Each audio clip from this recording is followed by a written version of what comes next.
Here's a going up to News Act, Thursday, 4th November 2021. We're looking for the papers. First up, New York Times map of the Virginia governor's race. On the left, Federal Reserve dials back stimulus policy, going to stop buying bonds, that type of thing. Over here, Philip Murphy re-elected New Jersey governor. Down here, ISIS in Afghanistan, people getting worried. Wall Street Journal, Virginia governor's race, Federal Reserve, shortage of truck drivers, supply chain problems.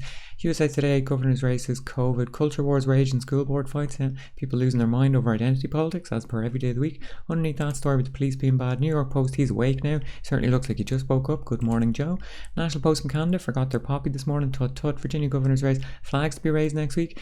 They finally sorted out this whole problem. They're going to raise the flags and then bring them back to half-mast for Remembrance Day, then put them back up and back down again for the indigenous schools. I'm glad they worked it all out anyway.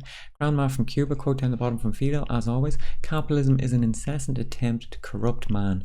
Correct and right, and oftentimes it works. Thank you, Fidel. Star for South Africa, local elections. Jerusalem Post, US blacklist controversial Israeli cyber companies. This because the companies were providing spyware to foreign governments, which were then used to maliciously target journalists, embassy workers and activists. One of the companies came out and they said they were dismayed by this decision, given that their technologies support US national security interests and policies by preventing terrorism and crime.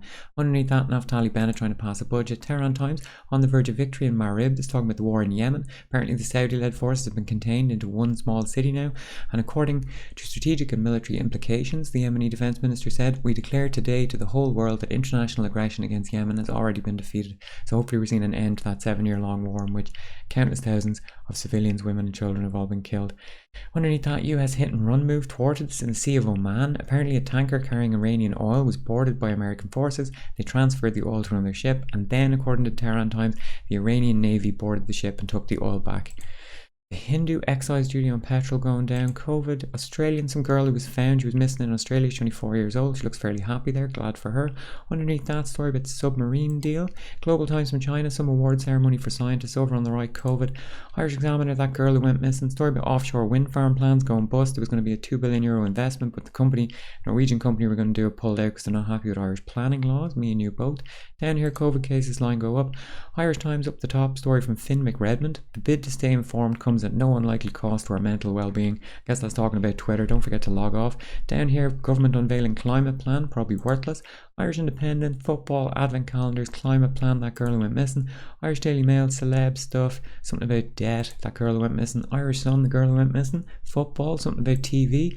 Belfast Telegraph, police attacked as violence flares at protocol protest.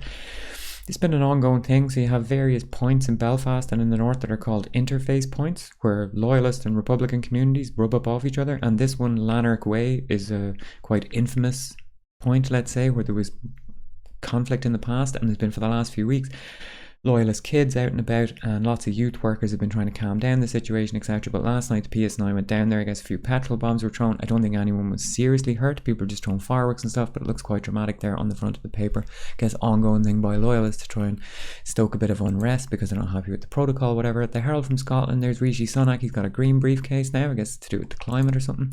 Financial Times Patterson case. Reprieve fuels Commons row. This is Owen Patterson.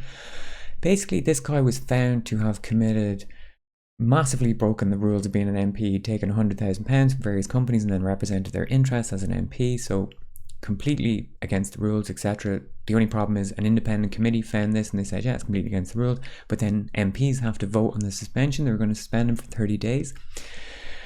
But Boris Johnson came out and said, no, you can't vote for this, we have to let him away with it. But it was only via a majority of 18, and technically the Tories should have a working majority of 79. Apparently, since the Second World War, there has never been a successful attempt to block or water down a proposal to suspend an MP for breaking rules until now. Underneath that Federal Reserve story, some story from the Pentagon. China plans to quadruple its nuclear arms stockpile by 2030.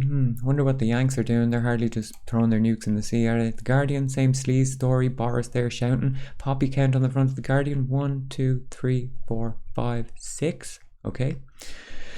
Independent, girl age 4 was found. Good stuff. Up the top, climate, EU, Brexit story, football, Tory sleaze story, Daily Tory graph. The Industrial Revolution and its consequences have been a disaster. No, the Industrial Revolution is the latest front in the nihilistic war in our past, okay?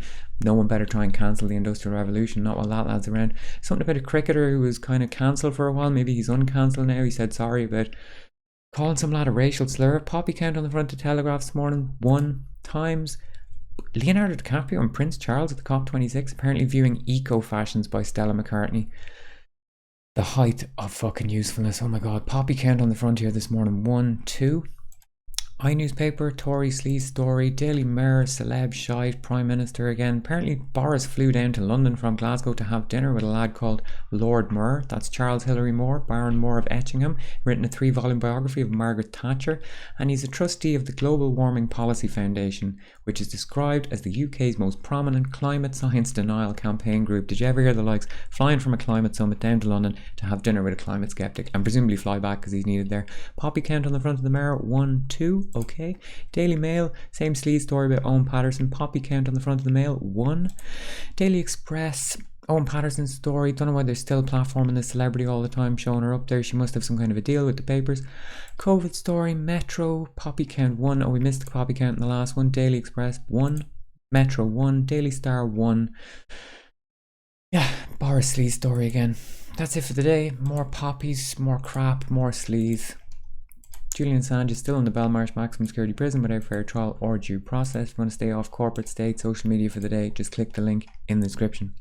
Alright, thanks, good luck.